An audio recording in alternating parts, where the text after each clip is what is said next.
All right, guys, what's good? Welcome back to another What If. And today, what I got for you guys is what if Tanjiro had absolute water breathing? Now, I know what you guys are probably thinking. What the heck is absolute water breathing? Well, basically, think about it like this.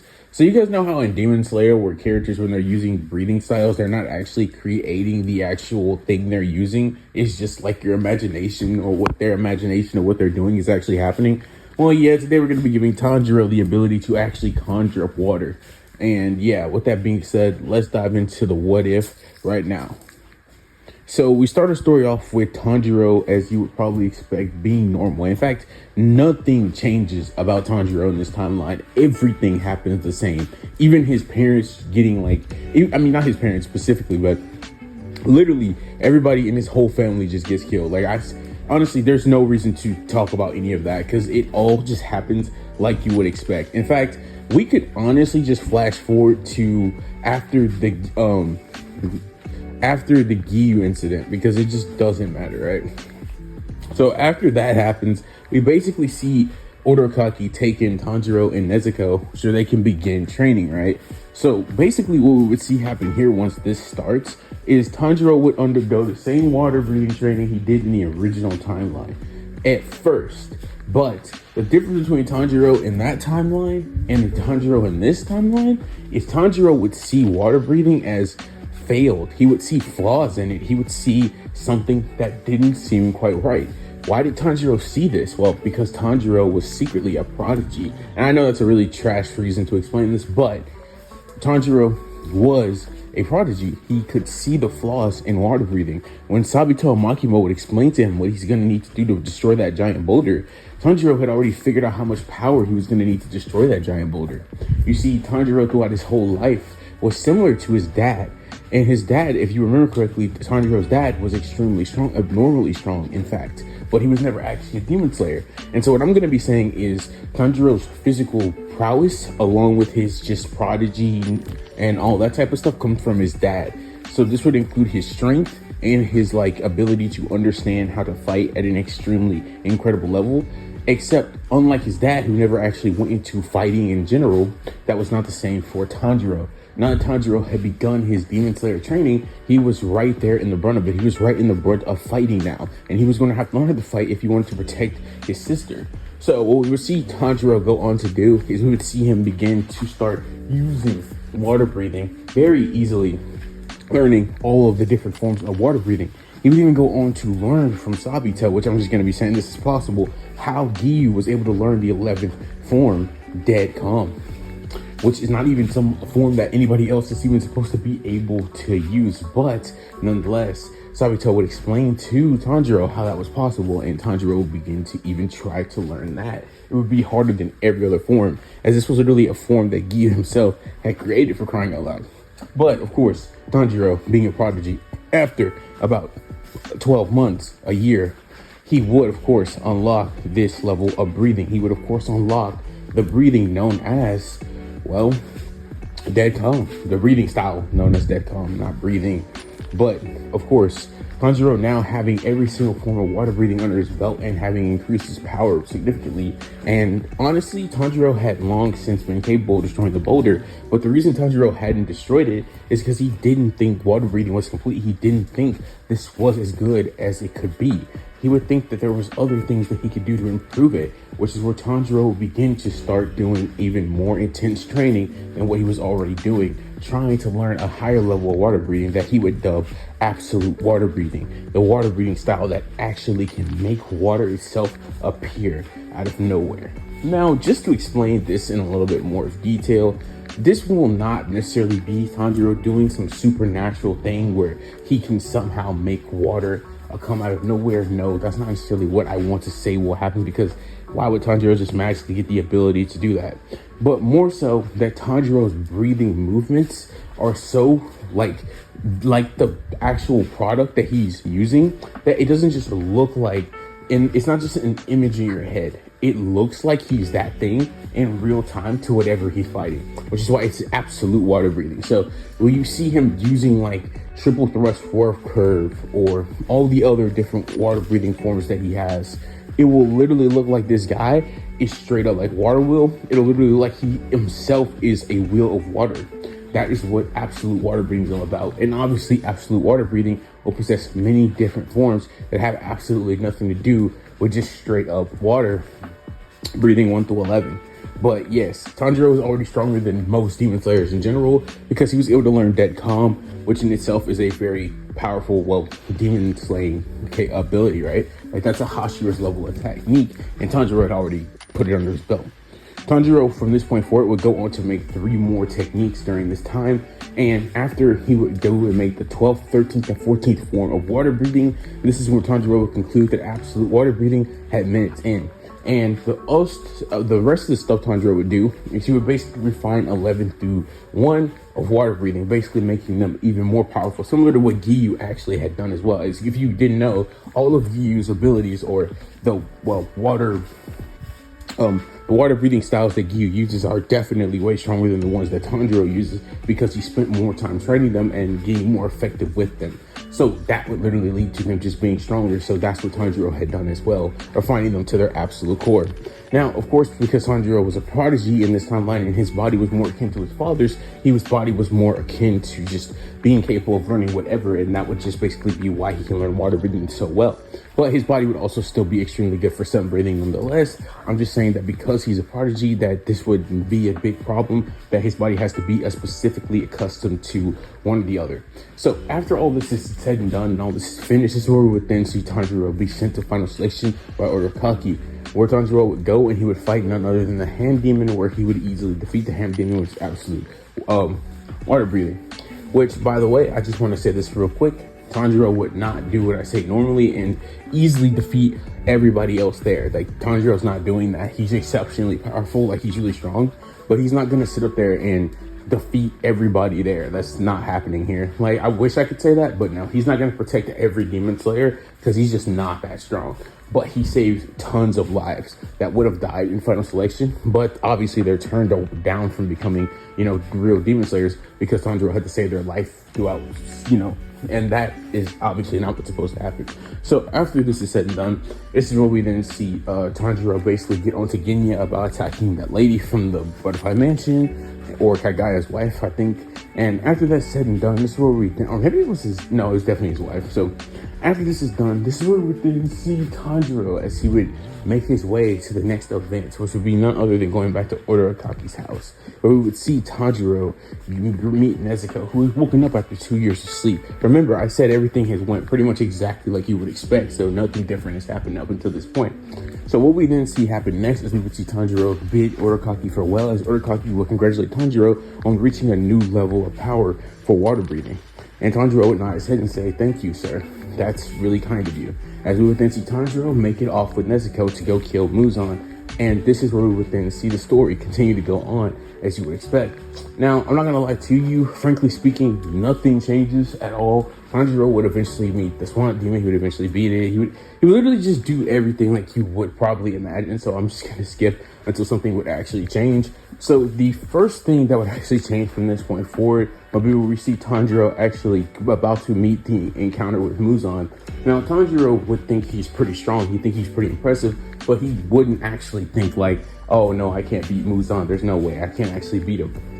So what we see happen is Tanjiro never even screams out to Muzan just because he senses him, and being much more smarter in this timeline, I guess. I mean, not saying that Tanjiro wasn't smart in that timeline, but dude genuinely tried to fight him right then and there.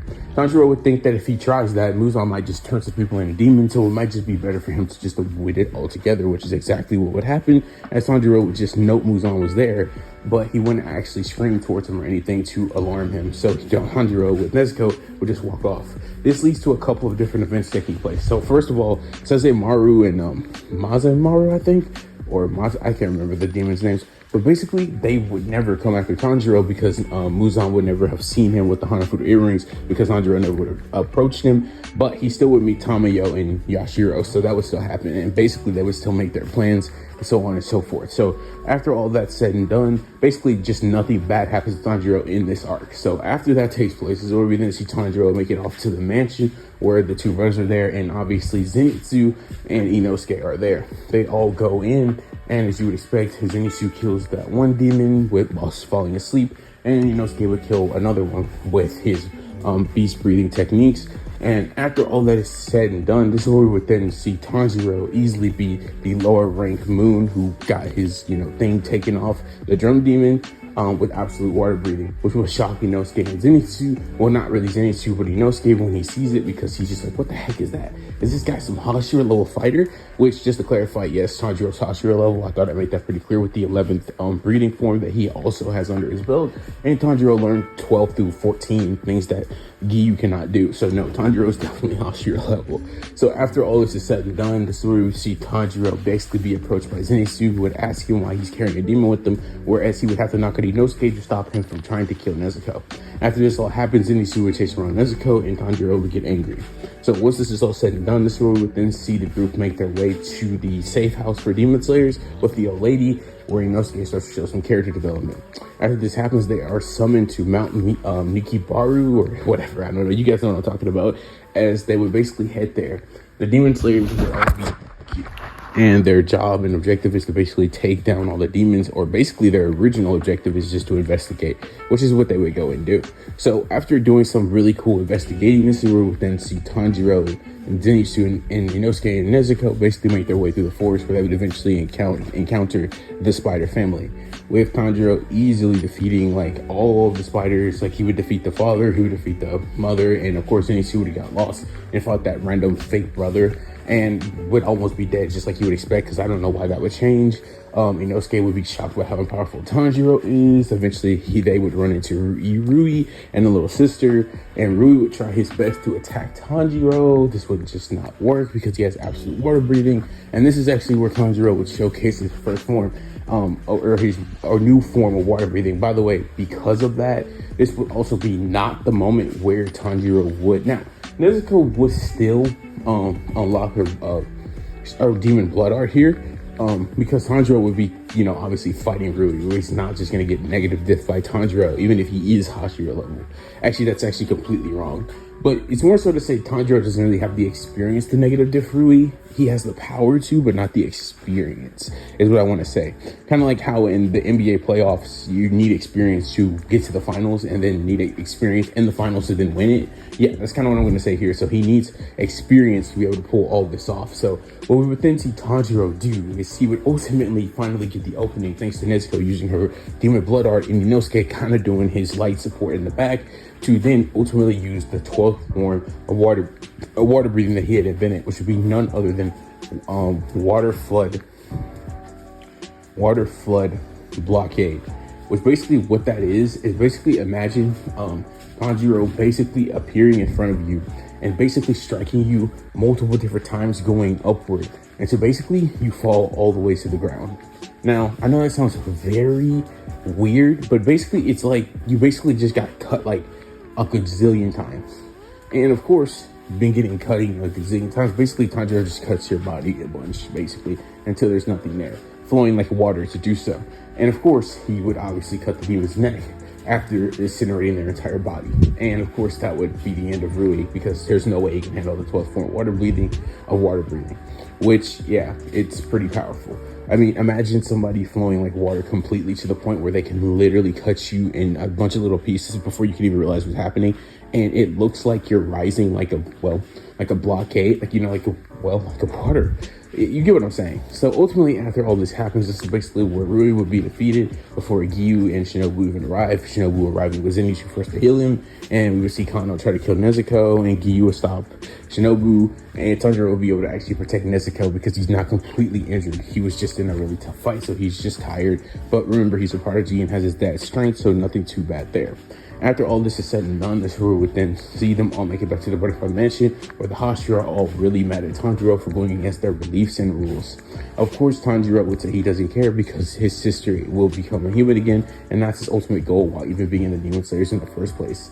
So with all that being said, this is where we would then see Sanemi try to attack Nezuko, which Tanjiro would actually stop and would prove that he's actually on par with Sanemi, as they actually clashed for a while, which would shock the other Hashira, and they would be clearly capable of seeing that Tanjiro might actually be on their level. But with that being said, this is where we would see Kagaya come in and basically tell Sanemi to just cut it out, and would tell the other Hashira to chill because Nezuko and Tanjiro are only here to help. After this is all said and done, this is where we would then see the next event take place, which would be none other than Tanjiro and Zenitsu, and then basically training in the Butterfly Mansion to unlock total concentration, constant breathing. And after that would happen, Tanjiro becomes even more OP than he already was. And basically, he can now use the other forms of water breathing so much more efficiently and effective. Giyu was genuinely thinking that Tanjiro might actually just do what he wanted him to do at this point in the story, which was to take his position as the water Hashira. But of course, the next arc would cut that out, as when Tanjiro and his group, along with the likes of Rengoku, get on the Infinity Castle train, this is where we would then see Imuru, where Tanjiro realized for the first time that he should probably use the Hinokami no Kagura. Tanjiro had figured out, because again, he's a prodigy, and because he had been training 2 years in the mountains to develop more forms for water breathing, thinking it wasn't as good as it could be, he had figured out that the Hinokami no Kagura, if actually used for fighting, actually will become a different type of fighting altogether. So he had already figured out if he had used it, it would do something completely different, just because he's a prodigy and more powerful and more capable as a fighter in this timeline. So Tanjiro knew if he attempted it, it would do something cool, but he didn't actually know what it would be. And so Tanjiro would try here using the second form of sun breathing, clear blue sky, with Tanjiro not even knowing that, but just doing it unconsciously, and basically beating Imu with it, which would shock him. Again, Tanjiro is maybe like 5 times stronger than he is in the main timeline by this point, due to everything, like being a prodigy, just being stronger. So yeah, he would easily just decapitate Imu here without too much difficulty. And after that happens, we would then see the train, fall off course, as we would see Akaza come out of nowhere. Now, I'm just gonna be real with you for like 5 seconds. Rengoku doesn't die, but I don't really think it's fair to say that Akaza wouldn't die. Like, I don't think Tanjiro, even with Akaza's help, Zenitsu, Nezuko, and Inosuke, who's not really all that tired, if I'm being honest, could actually take out Akaza at this point, just because Tanjiro has absolute water breathing. I don't think so. Even if Tanjiro used 12, 13, 14, and even Dead Calm, I genuinely don't think it would do anything but just really impress Akaza at this point. But he would be pressed back, and because of that, Rengoku doesn't die, but he's extremely weakened, and so is Tanjiro. But yeah, I don't think Akaza would die here. I just really don't. So with that being said, Akaza would be running away for his life, though barely. So with that being said, this would be the end to the battle between Akaza, where Rengoku would survive thanks to Tanjiro's help with Nezuko, Zenitsu, and Inosuke support. And so the way that I'm gonna do this, honestly, we're just going to get right back into the story right now. I'm just going to put this onto the first part, and it'll ultimately come out to a movie. So yeah, guys, thanks for watching part 1 if you did, but this is the whole thing. So thanks, and let's dive right back in. So what we see happen after this is we basically see the team return to the Butterfly Mansion. As after that takes place, this is where we would then see the next events of the story happen. After the team gets all recovered, Rengoku will be sent to another mission, again surviving in this timeline in the battle against Akaza, with Akaza also making it out pretty much fine and all of the things you would expect. After this takes place, this is where we would then see the team make it to their next mission, which would be none other than to go to the Entertainment District arc with Tengen, where they would run into the likes of Daki and Gitaru, where here we would see them do pretty much everything as they did it in the main timeline, as Tanjiro doesn't really have any crazy abilities or anything that would make it to the point where he should be able to figure anything out to a ridiculous degree. So everything would mainly just go as you would probably expect it to. So after all this has said and done and goes as it would go, we would eventually see the battle between Daki and Tanjiro. Remember, Tanjiro isn't so insanely OP that Gitaru was going to show his face so soon, so there are events that take place in the main story that actually wouldn't just end in them just immediately getting defeated. So Tanjiro, still being a demon slayer in this timeline, pretty much a swordsman only guy, would have no choice but to fight Daki here, as he is the only line of defense between civilian life and, well, everybody there in the district. So he would go against and have his 1v1 against Daki, which Daki would of course do very well against Tanjiro, except not necessarily. Remember, Tanjiro was already at Hashira level at this point in the story, and frankly, Tengen made quick work of Daki. Now again, Tanjiro's experience with fighting Akaza previously, and also fighting some of the lower ranked level demons, definitely meant Tanjiro was pretty strong and very skilled, and that meant that he was able to do very well against Daki, but nothing too crazy, nothing too insane. But if you remember correctly, Tanjiro is also a prodigy, so he would eventually start using the Hinokami no Kagura to enhance his attacks. And because of that, Daki would slowly start to feel like she did in the main timeline, where she's like, ugh, what is up with this guy? Why are my attacks getting weaker? Why am I getting afraid of him? Daki doing that whole thing. Or eventually Tanjiro would ultimately decide that he was going to go back to water breathing, as I remember, or not as I remember, but if you remember, Tanjiro literally thought that water breathing was made for his body in this timeline, along with sun breathing also being made for it in a way, due to the fact of him being a prodigy and all that, so on and so forth. His also body being similar more to his dad's chemistry and being just really built and really capable for the most part. So what we would see Tanjiro do here in this moment is he would do none other than go for a straight up attack against the likes of Daki that would combine the abilities of water breathing and sun breathing. Not to make some new form or anything, but basically what I'm saying is you basically be interchanging between them with ease, being as Tanjiro had not only mastered water breathing, but again, he has absolute water breathing, and absolute water breathing literally makes the user look as if they are that construct, not just the movement of what that would be around their blade, but no, they look as if they are that construct as well, even when they are just using the style of water breathing, even in just their basic attacks. That is what Tanjiro looks like, and it looks insanely ridiculous to Daki. Whenever he switches to water breathing and not sun breathing, he looks like a completely different force, a force of nature, something that Daki literally cannot understand. And whenever he would do this, remember, water breathing is more for defense, so Tanjiro pretty much has an absolute defense that Daki cannot do anything to surpass. And even though she tries and tries as hard as she can, trying to use her bamboo, wrap to try to hurt Tanjiro, but it's just not working at all. Eventually, he gets within her guard because she literally just can't hit him. Now, obviously, when it comes to stamina, clearly a human would have less than a demon, as she pretty much has infinite stamina. So Daki could just keep playing this game forever, and that's kind of what she was hoping to do. But Tanjiro's absolute water breathing has multiple different advantages, and obviously one of those advantages are that Tanjiro can defend while using way less stamina than a normal human being, due to his movements being so precise. Basically, the guy has perfected water breathing to the point where he's basically using no wasted movement, which means that all his movements are pretty much perfect. So every time he counters, he uses the perfect amount of movement, which completely slows his overall stamina from draining. Plus, Tanjiro having his dad's more like physiology and obviously just being a prodigy, was similarly just had more stamina in the first place, allowing him to be able to keep up with Daki for the most part. But considering Tanjiro, even in the canon, that didn't have all this stuff going for him, was able to eventually get to a point where he did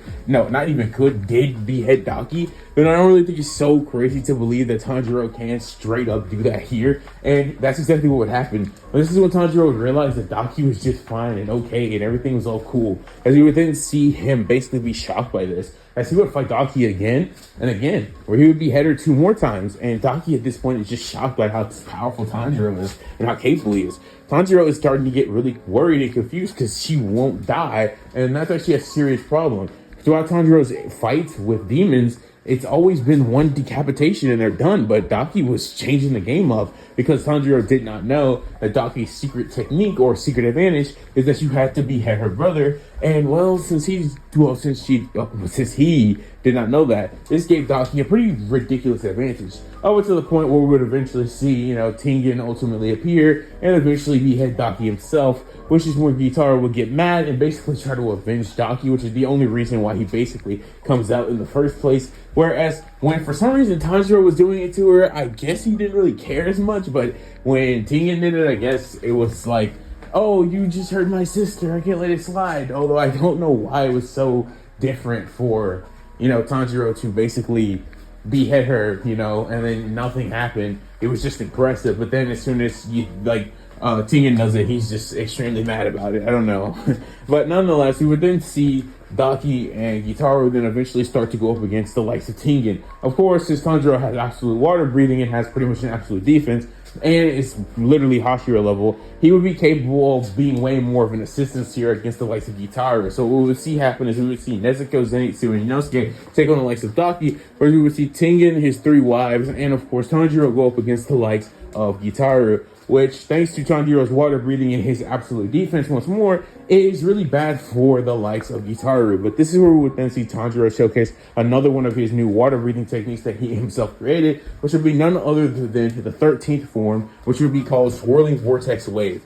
Now, what does Swirling Vortex Wave do? Well, basically what Swirling Vortex Wave does is it's kind of literally in the title of the technique. Basically, Tanjiro will basically swirl in a circle until he unleashes basically multiple attacks, which come in the form of literally looking as it's a crashing wave that envelops you into a vortex. Basically, what that means is basically when Tanjiro comes at you, he basically is not only just blocking all your attacks with water breathing and literally looking like the like water itself, but he's also literally countering every attack right after in a way that literally looks like he's swirling in a vortex in a way. Basically, his attacks basically are counters to whatever the opponent is doing. So whenever Gitaro would try to land an attack on Tanjiro while he was using this form, or while he used this form, you know, with his sickles, this would ultimately always fail. But not only will it fail, Tanjiro's defense is now also taking into a counter perspective, which would always land very vital strikes against Gitaru, cutting off his arms, very legs, and everything after he would even try to damage Tanjiro when he uses this form. This form being a defense that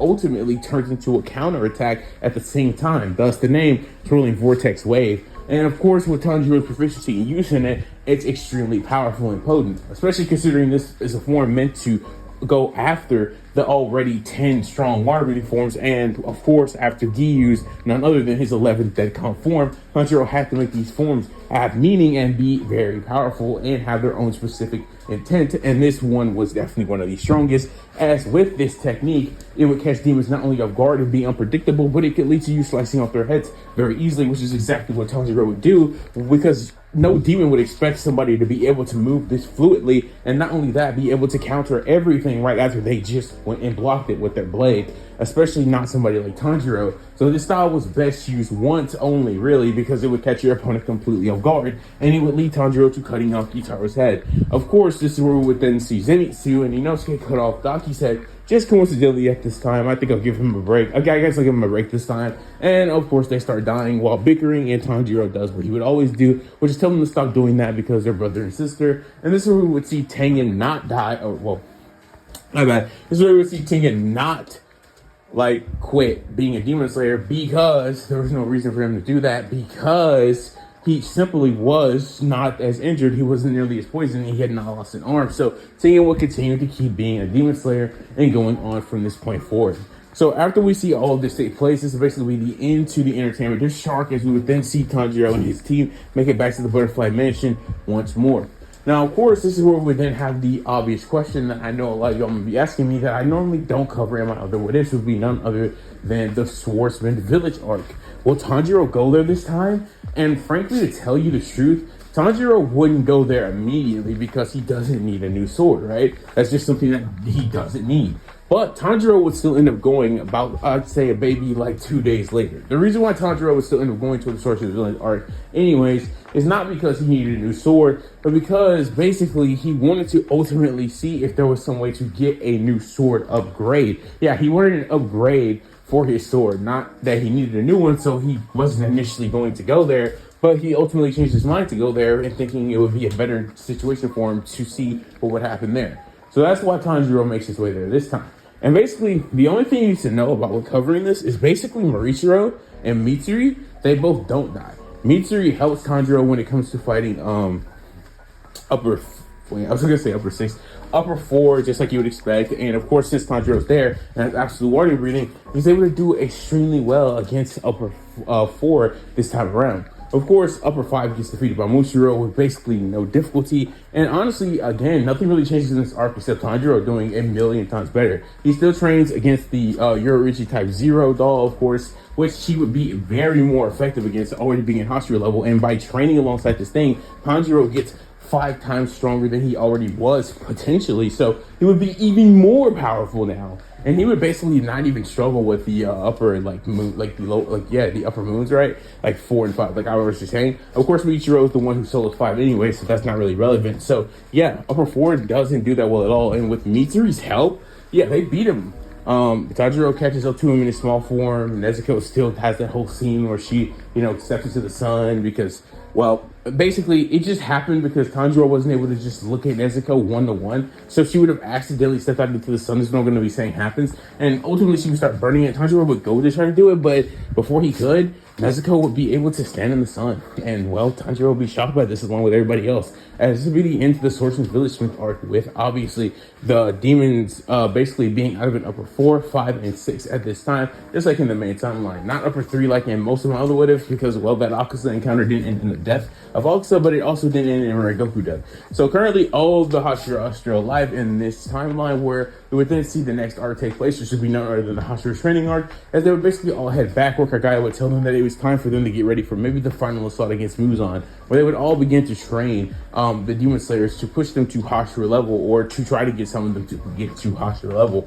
Here's where we would then see Giyu train alongside the likes of Tanjiro, where basically Tanjiro would begin to show off all of his forms. That's where we would then see Tanjiro's 14th form, none other than Waterfall Turbulent Flux, which would be the last form Tanjiro created before leading with Orikaki, and obviously his strongest technique within water breathing. Basically what this does is it's literally like an onslaught of multiple slicing attacks. Basically think about it like this, like a waterfall that's always pouring down. That's how Tanjiro comes at you. He sends multiple unrelenting strikes coming towards the opponent, and obviously the Turbulent Flux is meant to be an homage to other forms. The Turbulent in the 9th form obviously being Slashing Waterflow Turbulent, and obviously the 10th form, Constant Flux, which is a continuous revolving attack that increases power for every rotation. Basically, think about it like that. Basically, Tanjiro will literally throw multiple different slashes at you while also going into a revolving attack that increases with every rotation, while he's also basically minimizing his landing time and required surface area to basically output the most effective attack you could possibly imagine with water breathing. So yeah, you can imagine this attack is very powerful, very effective, and does a lot of damage. Of course, Tanjiro is also training with the likes of Giyu. This basically allows him to learn more in depth on Dead Calm. And basically, if you don't even know what Dead Calm actually does, it's basically an attack that nullifies all incoming attacks in a specific area, producing perfect serenity. So yeah, that's what Dead Calm does. So yeah, basically Tanjiro was refining even that technique as well. So yeah, Tanjiro was basically just getting busted over the Hashira training arc, also doing all the regular training that he normally did anyways. Eventually, this is where we would then see Muzan show up to basically kill Kaigayu, but we would see Tanjiro and Guillaume being sent to basically go after him. Why Tanjiro this time? Because Tanjiro had proven that he was actually probably a little bit stronger than all the Hashira. Remember, after training with the Type 0 Yorishi doll, he had probably gotten 5 times stronger, and Mitsuri straight up just said Tanjiro was built different. Also, during the Hashira training, I'm going to be saying Tanjiro unlocked his Demon Slayer mark, which made him even more powerful. And because of that, that was actually what the Hashira training was for in the original timeline. And that's actually what it was after Tanjiro actually, well, as you would expect, had actually gotten his Demon Slayer mark. They had trained to try to get their own. And as you would probably expect, that would actually work. So yeah, that's what they would do. They would train as hard as they could to get them. So everybody that got them in the main timeline would also get them here. So yeah, it's pretty cool. With that being said, this is where we would then see Tanjiro, as he would ultimately get into the Infinity Capsule arc, with obviously them not being able to kill Muzan initially in the first fight. This is you would expect, as everybody in the Demon Slayer Corps gets sent into the Infinity Castle. Except there are 2 things that are different, and those 2 things are simply Tengen and Rengoku are alive. And doing the Hashira training arc, Rengoku and Tengen, thanks to Tanjiro being the flare that starts it off, had gotten their Demon Slayer marks, unlike in the real timeline, so they were way stronger than you would probably imagine.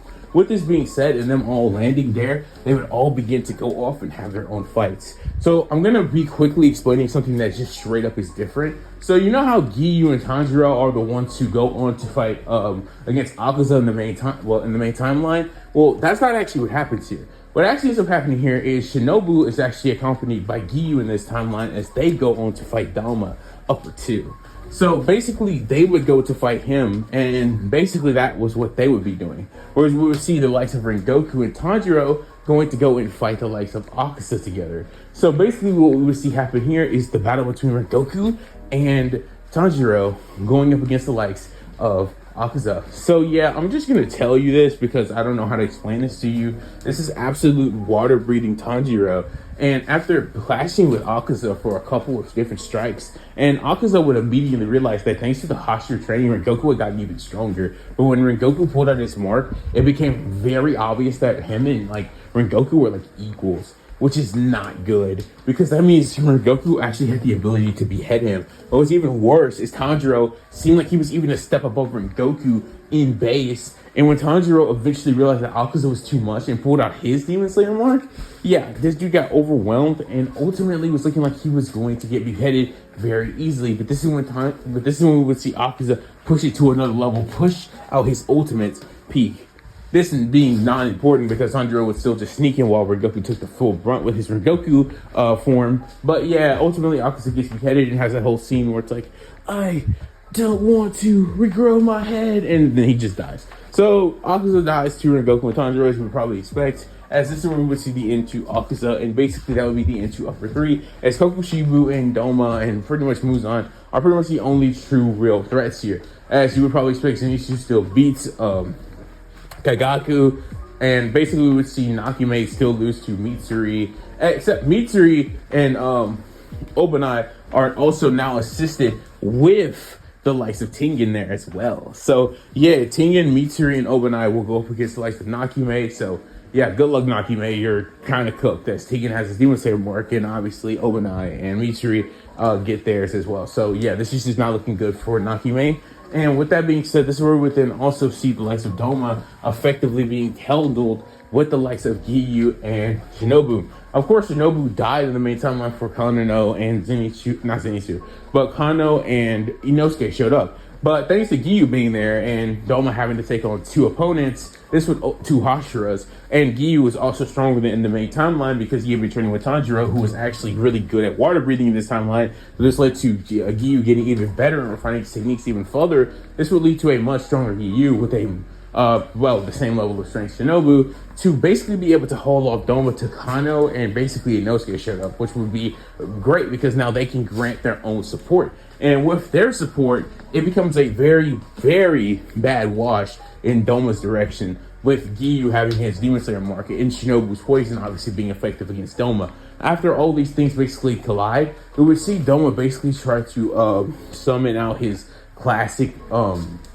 I don't know why I was going to say Shinigami, but that's not what I was going to say. But you know what I mean. He would basically try to pull that out, and it would not work at all. As we would basically see him get cooked by the likes of Giyu, as he would ultimately hit him with a constant flux, cutting his head off right then and there, defeating Doma, and that would be the end to that. Basically not being able to even think about regrowing it due to the likes of Shinobu's poison. So that all being said and done, this is where we would basically see the end to Nakime, Kagaku, and the likes of Doma, as there would only be one upper demon left, and of course Muzan, the king of demons. And what we would basically see happen here is we would basically see the likes of Morichiro, basically the same team, like Sanemi, Gyome. Yeah, it's the same team.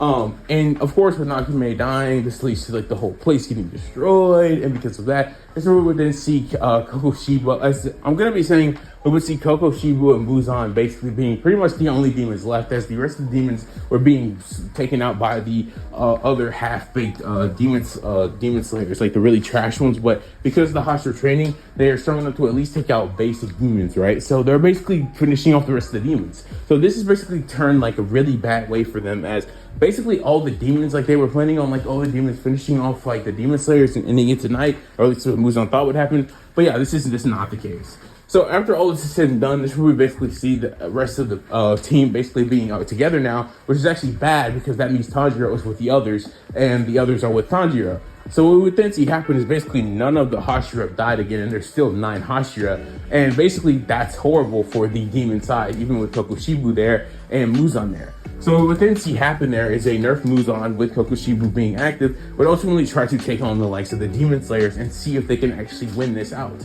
Of course, this would not be the case at all. Now, with Muzan, they're going to have to wait till moon break, but thanks to this extremely tough and ridiculous battle, Tanjiro will quickly unlock the transparent world, which basically is also called the see-through world, which is basically a supernatural ability that allows the user to see through others' bodies, including muscles, bones, and organs, and basically allows them to predict movements and like see spot weaknesses and, you know, land powerful blows. So basically, with what I'm saying here is basically Tanjiro with this would be relative enough to basically keep Muzan and Kokoshibu at like basically I'm not saying he can handle them both at the same time, that's just ridiculous, but he can intercept the attacks of them for the most part, and basically because of that he's able to basically stop a lot of their deadly attacks that would hurt the Hashira to the point where they would actually die. And thanks to Shinobu being there to face both, she's able to poison both Kokoshibu and Muzan to slow them down.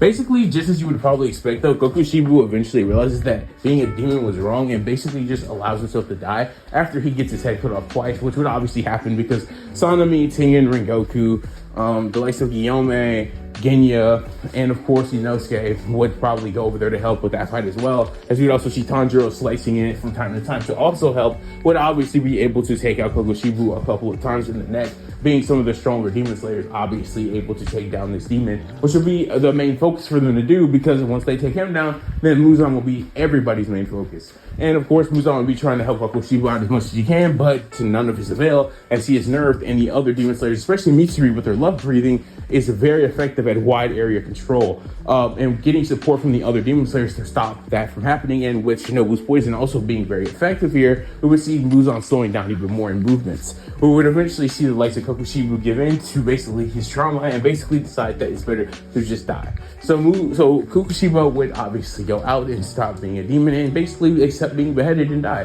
which would make Muzan extremely mad, as now there is no other demon to protect him, and basically it's going to be Muzan versus the other 9 Hashira for the whole night, along with the likes of Kano, Zenitsu, and Tanjiro, and of course Inosuke. So basically what we would see happen is the strongest demon players basically going up against Muzan and trying to hold him off all the way into daybreak, which, as you would probably expect, they can all do, especially with how many people are still alive in here and how many demon slayer marks and Tanjiro's absolute water breathing pretty much being a perfect defense. You would see them basically do extremely well here, doing exactly what you would want them to do. So as we would see it happen, we would see eventually the sun start to rise, as Muzan would try to get out of there, but he's so weakened and so nerfed that that's just not the case. And this is where we would then see Tanjiro, as he would basically behead Muzan as he was off guarded in this moment, using, of course, as what you would probably expect, the 14th form of water breathing, which would be none other than waterfall turbulent flux, to basically cut Muzan into a bunch of tiny pieces and slice his neck off to finish it off. As we would see Muzan's head fly to the air, as he would start to get burned by the sun, and we would basically see Muzan start to deteriorate into dust. With that being said, this would be the end to the King of Demons, and basically the end to all demons in the world of Demon Slayer. And as all this would happen, we would basically see Lady Tiamayo's, who was actually still demon, but you get the point, Lady Tiamayo's effect of her serum that she had given it to Nezuko finally start to take effect, as we would see Nezuko's eye turn back to normal in that scene we see in the manga. And basically what we would then see happen is Nezuko would turn back into a human, basically completing the end to what if Tanjiro had absolute water breathing, or basically this is what the ending would basically be, because after this there's nothing too crazy to discuss. I mean, basically all the demons are destroyed, the Hashira can officially retire, the Demon Slayer Corps is disbanded because there are no more demons, and basically their job has basically been completed. So with all that being said, Tanjiro says how he's so happy to have Nezuko back, and Nezuko says she's happy to be with Tanjiro, and so happy that obviously he never gave up on her. As Tanjiro would smile with all his friends around and all the demon slayers and all the Hashira being happy that they were able to carry out their ultimate mission and that there will be no more demons ever, they all give a smile, as this is where we see the screen fade to black. This will be the end to what if Tanjiro again had absolute water breathing. Yeah, I don't know why I always do that thing where I say this is practically the end, but then I don't even give the ending before I say it, and then basically I didn't have to give the ending again. But yeah, that's the end to what if Tanjiro had absolute water breathing. So yeah, I hope you guys all did enjoy this video. I sure did hope making it, and I hope not really kept you guys that long. But yeah, so ultimately I'm gonna put this on until the end of like part 1. So basically this won't even be like a part 2. This will just be like the complete movie. It'll basically be like part 1, and then basically it was a movie. Like there really was no part 2. So yeah, like I said, when I came back to finish this, I'm probably gonna finish this. So yeah, I hope you guys did enjoy this what if. I enjoyed making it. Leave what if suggestions in the comment section below. Thank you for all the support, especially on the Yuji what ifs.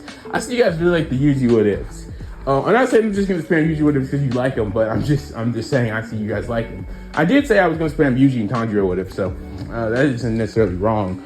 But yeah, it's not because I'm just like, whoa.